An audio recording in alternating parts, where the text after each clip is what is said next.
Good. Good morning. Good evening. Good noon. Good afternoon.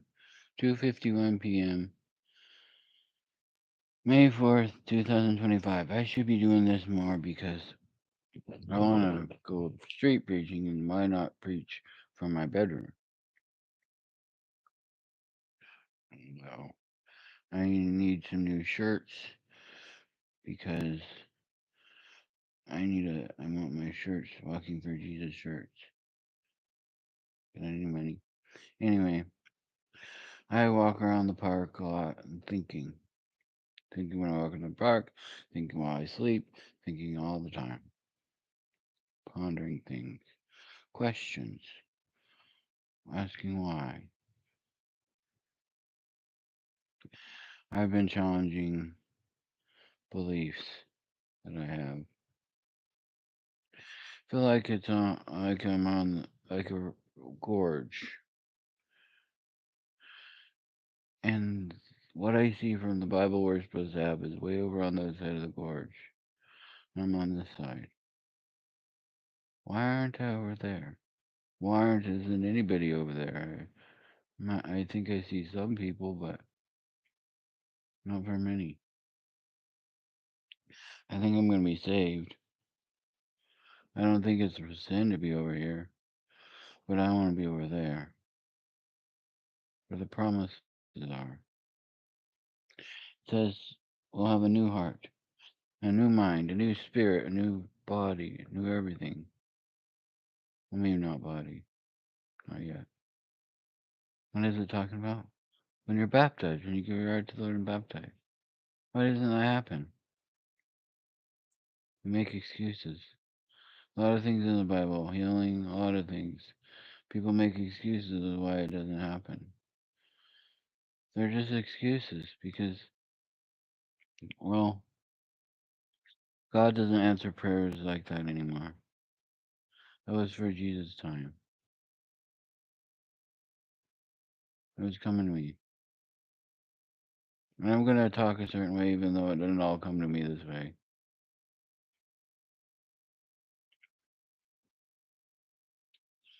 People can't trust you. Why can't people trust you? Because the church, when someone comes in sins, you're supposed to report certain sins. Certain sins are supposed to be reported. You're supposed to, I've even heard of people take convincing people to go and turn themselves in for certain crimes. They come into the church, or they should, because they need a new life and to be saved. But church isn't a safe place. People talk. James it says, confess your faults one to another and pray for one another that ye may be healed. The effectual fervent prayer of a righteous man avails much. And then it goes on to say, he that saves a sinner from the error of his ways shall save his soul from death, and shall cover a multitude of sins. That means the sins are going to be covered. But God is the only one that can forgive sins. Wait a second. Wait a second. Wait a second.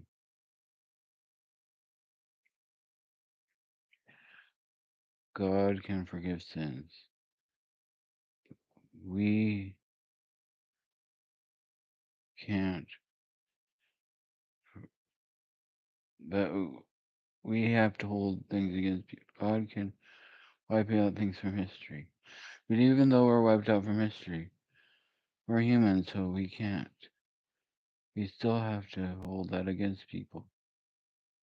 This is not making any sense, people. I can't even say it so it doesn't make sense. Why? Then it came to me. You have the power to forgive sins. Wait. No, only God has the power to forgive sins. That's not what it says. It says, the works that I do shall you do also, And greater works indeed shall you do, because I go to my Father. Jesus came to set the captives free, right? Am I right? Am I off? Where or am I getting off yet? Why does Jesus come to set the captives free? So that means we can set the captives free. Oh, but that's only certain captives. What captives? You say healing is not for today. Salvation is not for today. What is for today? Somebody tell me what is for today. Everybody says it is for today. We're not going to be a new creature until the kingdom. We're not going to be healed until the kingdom. We're not going to be healed physically until the kingdom, mentally until the kingdom. We're not going to have a new body until the kingdom. We're not have a new soul until the kingdom. We're going to have a new mind until the kingdom. Which, by the way, it doesn't say. But you know what? You're right. But when is the kingdom? The kingdom is in our hearts. And then let's go on. We need to forgive not ourselves, not only others, but ourselves. We need to forgive ourselves. We need to accept that we are worth that forgiveness. We are worth being forgiven. We are worth not being punished. People say, oh, well, we still have to be punished. Why do we have to be punished by man when God is wiping out from history? But God says he doesn't even see it anymore. So what can we be, if we're going to be punished, then we're punished for something we didn't do, or we're not guilty of. But I have forgiven, haven't I? No. I'm holding things against people. I reported a mother who sexually abused her child. Was that right? I don't know. Wait. Let's stop there a second. We're not going to go on to that. Just hold that thought there. We have power. We have power to destroy that. God has given us power. It says, the weapons of our warfare are not carnal, but they are mighty to the pulling down of strongholds. When Osama bin Laden was killed, we won the battle. We lost the battle. We lost the war. We cannot have any access to that evil. We can go behind and to destroy that evil. But it's not my job, right? It's not my job to forgive. They haven't offended me. Yes. Actually, I think it is. They have sinned against the nation or against whoever, so they have to pay the. It's merciful to pay the consequences. What? It's loving to turn someone in. It's loving to have them be punished. Excuse me? That's loving. You know who Jesus forgave? He forgave those people that were at the cross, mocking him. That's who Jesus forgave.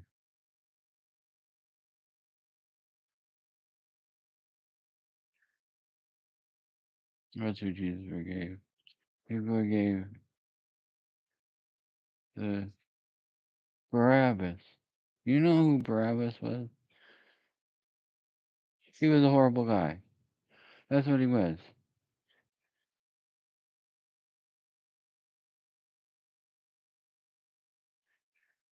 But I can't forgive. I can't forgive when someone else forgives. No, I have the power to go into prison, Vancouver jail, Park County jail, and save someone if they turn their heart to God. If they turn their heart totally to God, and that person, bring that person. out through the daily doors and set them free. How does that work? I have no clue. Really, I have no clue.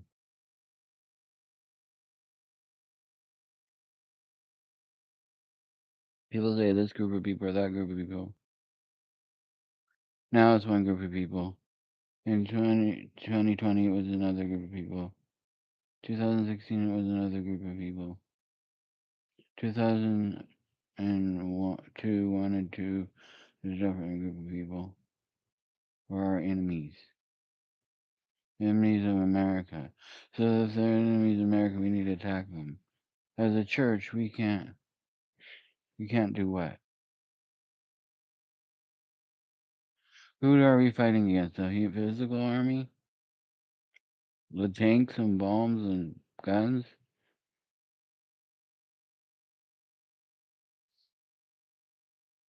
I'm not saying that war is wrong in this video. I'm not saying we shouldn't have attacked whatever country. But when we shoot that person, we kill that person. We have lost. So we have lost access to the evil.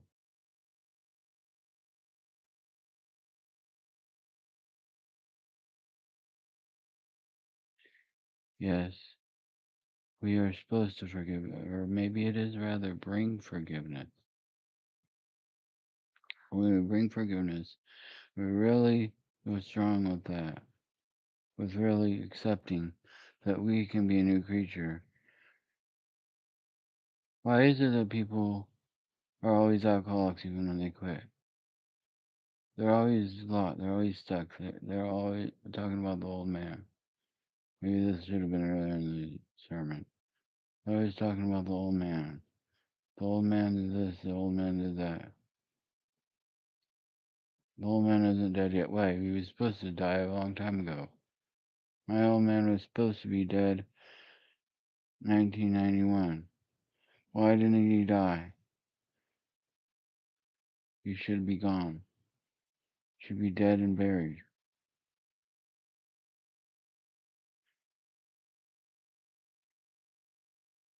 Let me give you a story, a hypothetical story that never happened that I know of. There's a bank robber that comes to your church. He comes to the altar and confesses his sin and is forgiven, and his heart is changed. 3 years later, he's the treasurer. I don't know why, but he is.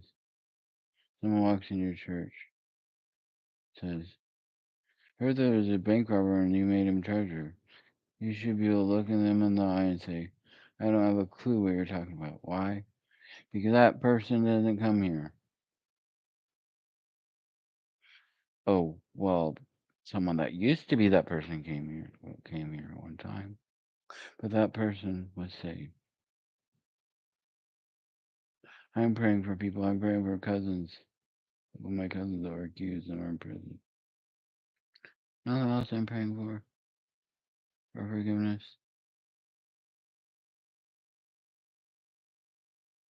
That guy that shot someone in New York City, shot some high guy in the health department.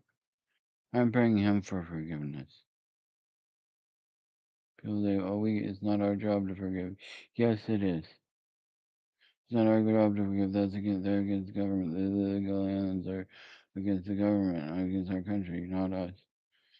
We can forgive them. We can bring forgiveness, and they can be set free the way they are, where they are. They don't have to be punished anymore. They don't have to face, there's no consequences for when someone hasn't sinned. Are you going to spank your child for something they didn't do? Neither is God. And he says we're no longer guilty. We're not guilty. David was not guilty of eating the showbread, even though he broke the law. That's a little different subject, but it fits. That's what I've been struggling with, struggling really hard.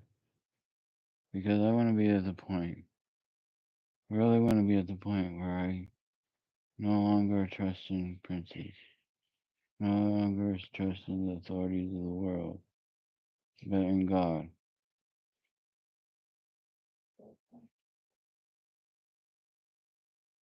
in God's word. That's who I want to trust in. Because I have the weapons of the Lord. I have the sword and shield.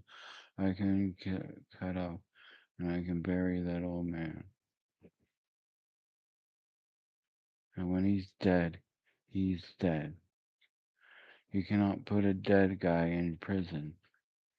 So if the person goes to if the Christian goes to jail, he's going to jail for something he's not guilty of. He did it in the flesh, but he is no longer guilty. I said no longer guilty.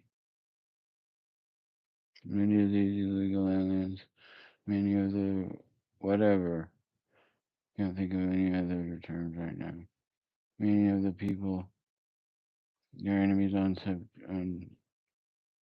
many of the Nazis are new creatures. They're not guilty. They're no longer guilty. Are you going to be lost because a Nazi is saved?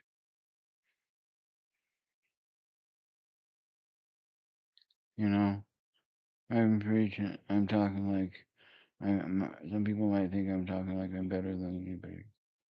I'm not. It's a struggle. It's something I'm struggling with every day, every night. How do I accept the forgiveness of other people? I mean, how do I accept other people being forgiven? How do I accept that? How do I accept that they're forgiven? I'm going to talk like it's like they are guilty. Like the illegal aliens are guilty right now. All of them should be thrown in prison, okay? Let's consider that. Let's just go there for a second. I need to look at them like they are forgiven. I need to be able to see them forgiven. And if God has forgiven them and set them free, if He hasn't, that may be a different story. And don't anybody get upset at me on either side. I said it very carefully. And I said I wasn't going to do politics, but things come up. I have thoughts, and just go.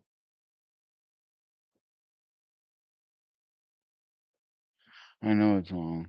I know it's been 18 minutes, but something I've been struggling with every day. I've been struggling every day, trying to forgive more, trying to accept that people are forgiven, that those people can be forgiven, even if they haven't sinned against me. I can bring for that forgiveness with my weapons that God has given me. Because we fight not against flesh and blood, but against principalities and powers and rulers of the darkness of the world.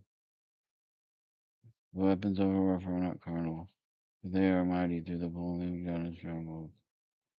I so much want to be ingrained in the army of God that even though some people can maybe able to be a Christian and be in the army, I don't want to be able to be. I want that to be treason. That's how much I want to be in the army of God. That kind of person. I'm not calling it treason to be in another army. I don't want the physical army. I want to fight against the enemy. But I want to fight against that enemy. I really, really bad. And I want to be able to bring forgiveness to other people. No matter who they are.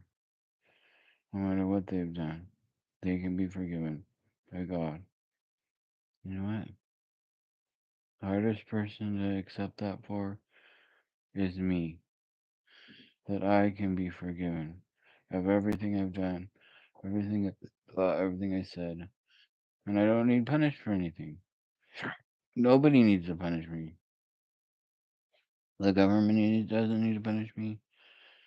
The church doesn't need to punish me. My family doesn't need to punish me. Nobody needs to, God doesn't need to punish me because I've been forgiven. And when I'm forgiven, my sin is gone. And if it's gone for everybody. Because when God makes it gone, it should be gone for everybody. Not except the government, but for everybody. Please give me your thoughts. Thank you.